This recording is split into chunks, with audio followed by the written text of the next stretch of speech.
ಕೋಟೆನಾಡಿನಲ್ಲೂ ಕೂಡ ಸಿಲಿಂಡರ್ ಅಭಾವ ಉಂಟಾಗಿರುವಂತಹ ಹಿನ್ನೆಲೆಯಲ್ಲಿ ಆಟೋ ಚಾಲಕರು ಪರದಾಡುವಂತಹ ಪರಿಸ್ಥಿತಿ ನಿರ್ಮಾಣವಾಗಿದೆ. ಪ್ರಮುಖವಾಗಿ ಎಲ್ಪಿಜಿ ಸಿಲಿಂಡರ್ ಸಿಗ್ತಾ ಇಲ್ಲ.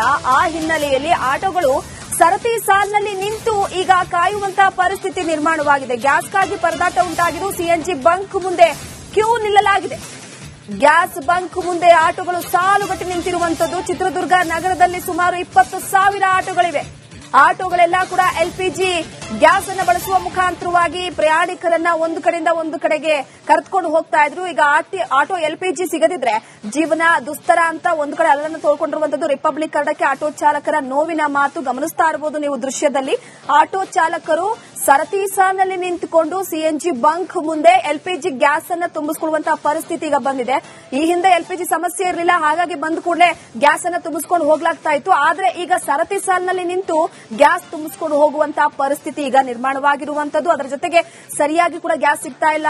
ಗ್ಯಾಸಿನ ಬೆಲೆ ಕೂಡ ಏರಿಕೆ ಆಗಿದೆ. ಸಿಗುವಂತಹ ಗ್ಯಾಸ್ ಅನ್ನೇ ಅವ್ರು ಬಳಸಿಕೊಳ್ಳಬೇಕಾಗಿದೆ. ಹಾಗಾಗಿ ಈ ಸಿಲಿಂಡರ್ ಹಾಗೆ ಗ್ಯಾಸ್ ವಿಚಾರಕ್ಕೆ ಸಂಬಂಧಪಟ್ಟಂತೆ ಈಗ ಚಿತ್ರದುರ್ಗದಲ್ಲೂ ಕೂಡ ಅಭಾವ ಉಂಟಾಗಿದೆ. ಇರಾನ್ ಮತ್ತೆ ಇರಾಕ್ ದೇಶಗಳ ನಡುವೆ ದಿನೇ ದಿನೇ ಯುದ್ಧದ ಆತಂಕ ಹೆಚ್ಚಾಗ್ತಿದೆ. ಒಂದ್ ಕಡೆಗೆ ಈಗ ಆಲ್ರೆಡಿ ಏನಂದ್ರೆ ಎಲ್ಪಿಜಿ ಗ್ಯಾಸ್ ಮತ್ತೆ ಕಮರ್ಷಿಯಲ್ ಗ್ಯಾಸ್ ಸಾಕಷ್ಟು ಸಮಸ್ಯೆಗಳಾಗ್ತಿದಾವೆ. ಅದೇ ರೀತಿ ಚಿತ್ರದುರ್ಗದಲ್ಲಿ ಬಹುತೇಕ ಕನಿಷ್ಠ ಅಂದ್ರೆ 30,000 ಆಟೋಗಳು ಚಿತ್ರದುರ್ಗ ಡಿಸ್ಟಿಕ್ ಅಲ್ಲಿ ಓಡಾಡ್ತಿದಾವೆ. ಅಷ್ಟೇ ಅಲ್ಲದೆ ಈಗ ಏನಂದ್ರೆ ಗ್ಯಾಸ್ ಸಮೇತ ಈ ಆಟೋದವರಿಗೆ ಸಮೇತ ಗ್ಯಾಸ್ ಸಮಸ್ಯೆ ಆಗ್ತಿದೆ. ಏನ್ ಸಮಸ್ಯೆ ಆಗ್ತಿದೆ, ಅಕಸ್ಮಾತ್ ಗ್ಯಾಸ್ಗೂ ಮತ್ತೆ ಪೆಟ್ರೋಲ್ ಅಲ್ಲಿ ಓಡಿಸಿದ್ರೆ ಏನೆಲ್ಲ ಅನುಕೂಲಗಳು ಅನಾನುಕೂಲಗಳು ಆಗ್ತಿದೆ ಅಂತ ಅವ್ರನ್ನೇ ಕೇಳೋಣ.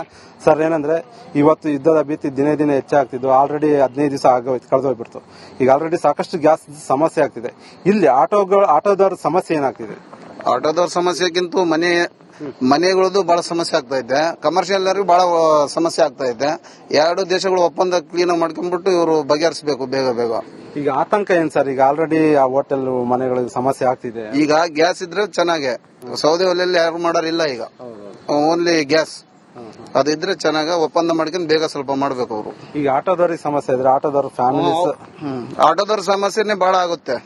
ಯಾಕಂದ್ರೆ ಅವ್ರ ಫ್ಯಾಮಿಲಿ ಸಾಕೊಂಡು ಅವರು ಸಾಲ ಸೂಲ ಮಾಡ್ಕೊಂಡು ಮಾಡ್ತಿರ್ತಾರೆ. ಅವ್ರ ಸಾಲ ಮಾಡ್ಕೊಂಡು ತೀರ್ಸ್ಬೇಕಲ್ಲ. ಫೈನಾನ್ಷಿಯಲ್ ಇರ್ತದೆ, ಏನೋ ಇರ್ತದೆ, ಸಂಘ ಇರ್ತವೆ, ಎಲ್ಲ ಇರ್ತವೆ. ಹಂಗಾಗಿ ಅವ್ರಿಗೆ ಸ್ವಲ್ಪ ಗ್ಯಾಸ್ ಸಿಗ್ಬೇಕು. ಅದೇ ರೀತಿ ಮತ್ತೊಬ್ಬ ಡ್ರೈವರ್ ಇದ್ದಾರೆ. ಸರ್, ಏನಂದ್ರೆ ಈಗ ಎಲ್ಪಿಜಿ ಗ್ಯಾಸ್ ಸಿಕ್ಕಾಪಟ್ಟೆ ಸಮಸ್ಯೆ ಆಗ್ತಿದೆ ಇಡೀ ದೇಶದಲ್ಲಿ.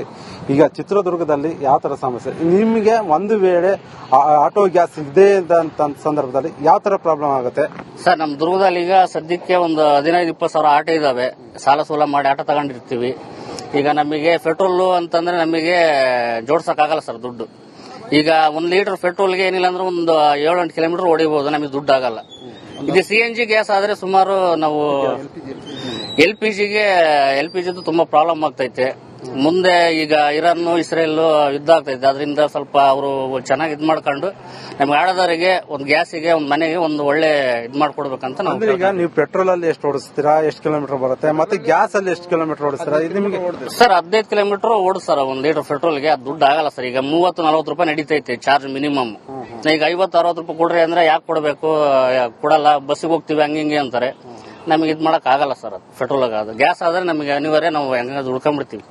ಈಗ ಸಾಲ ಸೂಲ ಮಾಡಿ ತಗೊಂಡಿರ್ತೀವಿ, ನಮಗೆ ತೊಂದರೆ ಆಗುತ್ತೆ. ಸ್ವಲ್ಪ ಮುಂದೆ ನಮ್ಗೆ ಅನುಕೂಲ ಮಾಡ್ಕೊಡ್ಬೇಕು ಆಟೋದಕ್ಕೆ. ಅಂದ್ರೆ ಏನಂದ್ರೆ ಈ ಇಸ್ರೇಲ್ ಮತ್ತೆ ಇರಾಕ್ ದೇಶಗಳಲ್ಲಿ ಏನು ಯುದ್ಧ ಆರಂಭ ಆಗಿದೆ.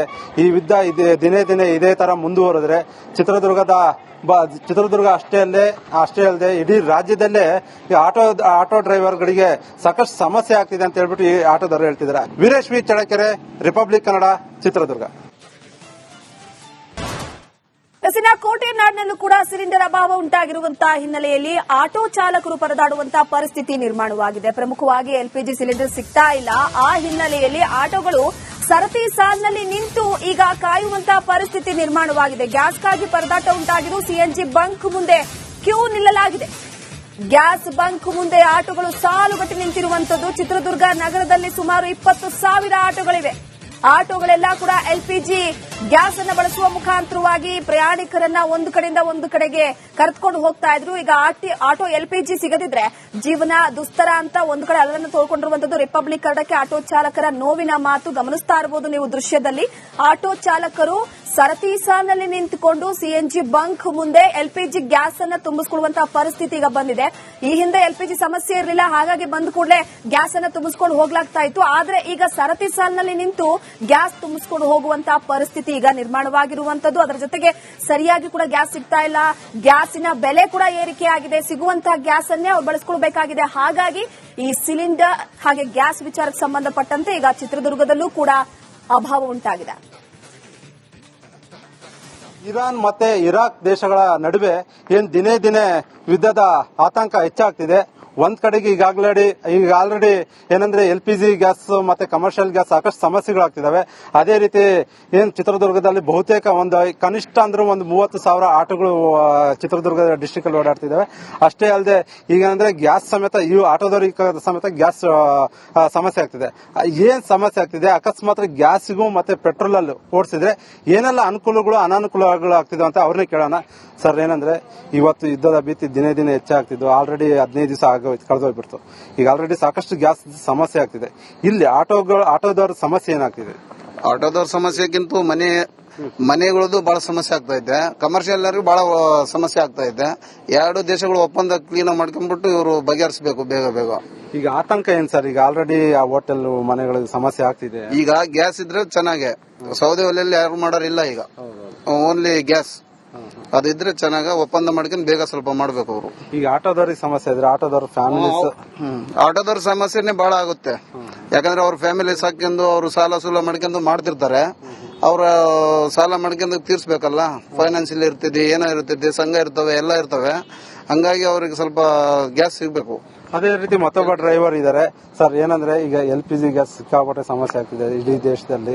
ಈಗ ಚಿತ್ರದುರ್ಗದಲ್ಲಿ ಯಾವ ತರ ಸಮಸ್ಯೆ? ನಿಮಗೆ ಒಂದು ವೇಳೆ ಆಟೋ ಗ್ಯಾಸ್ ಸಿಗದೆ ಅಂತ ಸಂದರ್ಭದಲ್ಲಿ ಯಾವ ತರ ಪ್ರಾಬ್ಲಮ್ ಆಗುತ್ತೆ? ಸರ್, ನಮ್ ದುರ್ಗದಲ್ಲಿ ಈಗ ಸದ್ಯಕ್ಕೆ ಒಂದು 15-20 ಸಾವಿರ ಆಟೋ ಇದಾವೆ. ಸಾಲ ಮಾಡಿ ಆಟೋ ತಗೊಂಡಿರ್ತೀವಿ. ಈಗ ನಮಗೆ ಪೆಟ್ರೋಲ್ ಅಂತಂದ್ರೆ ನಮಗೆ ಜೋಡ್ಸಕ್ಕಾಗಲ್ಲ ಸರ್ ದುಡ್ಡು. ಈಗ 1 ಲೀಟರ್ ಪೆಟ್ರೋಲ್ಗೆ ಏನಿಲ್ಲ ಅಂದ್ರೆ ಒಂದು 7-8 ಕಿಲೋಮೀಟರ್ ಹೊಡಿಬಹುದು, ನಮಗೆ ದುಡ್ಡು ಆಗಲ್ಲ. ಇದು CNG ಗ್ಯಾಸ್ ಆದ್ರೆ ಸುಮಾರು ನಾವು LPG ತುಂಬಾ ಪ್ರಾಬ್ಲಮ್ ಆಗ್ತೈತೆ. ಮುಂದೆ ಈಗ ಇರಾನ್ ಇಸ್ರೇಲ್ ಯುದ್ಧ ಆಗ್ತೈತೆ. ಅದರಿಂದ ಸ್ವಲ್ಪ ಅವರು ಚೆನ್ನಾಗಿ ಇದ್ ಮಾಡ್ಕೊಂಡು ನಮ್ಗೆ ಆಡೋದವರಿಗೆ ಒಂದು ಗ್ಯಾಸಿಗೆ ಒಂದು ಮನೆಗೆ ಒಂದು ಒಳ್ಳೆ ಇದ್ ಮಾಡ್ಕೊಡ್ಬೇಕಂತ ನಾವು. ಈಗ ನೀವು ಪೆಟ್ರೋಲ್ ಅಲ್ಲಿ ಎಷ್ಟು ಓಡಿಸ್ತೀರಾ, ಎಷ್ಟು ಕಿಲೋಮೀಟರ್ ಬರುತ್ತೆ, ಮತ್ತೆ ಗ್ಯಾಸ್ ಅಲ್ಲಿ ಎಷ್ಟು ಕಿಲೋಮೀಟರ್ ಓಡಿಸ್ತೀರಾ? ನಿಮಗೆ ಸರ್ 15 ಕಿಲೋಮೀಟರ್ ಓಡಿಸ್ತಾರ 1 ಲೀಟರ್ ಪೆಟ್ರೋಲ್ಗೆ. ಅದು ದುಡ್ಡು ಆಗಲ್ಲ ಸರ್. ಈಗ 30-40 ರೂಪಾಯಿ ನಡೀತೈತೆ ಚಾರ್ಜ್ ಮಿನಿಮಮ್.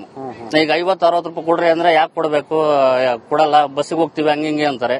ನಮಗೆ ಇದ್ ಮಾಡಕ್ ಆಗಲ್ಲ ಸರ್. ಅದು ಪೆಟ್ರೋಲ್ ಅದು. ಗ್ಯಾಸ್ ಆದ್ರೆ ನಮಗೆ ಅನಿವಾರ್ಯ, ನಾವು ಹೆಂಗ ದುಡ್ಕೊಂಡ್ಬಿಡ್ತೀವಿ. ಈಗ ಸಾಲ ಮಾಡಿ ತಗೊಂಡಿರ್ತೀವಿ, ನಮಗೆ ತೊಂದರೆ ಆಗುತ್ತೆ. ಸ್ವಲ್ಪ ಮುಂದೆ ನಮ್ಗೆ ಅನುಕೂಲ ಮಾಡಿಕೊಡ್ಬೇಕು ಆಟೋದವರಿಗೆ.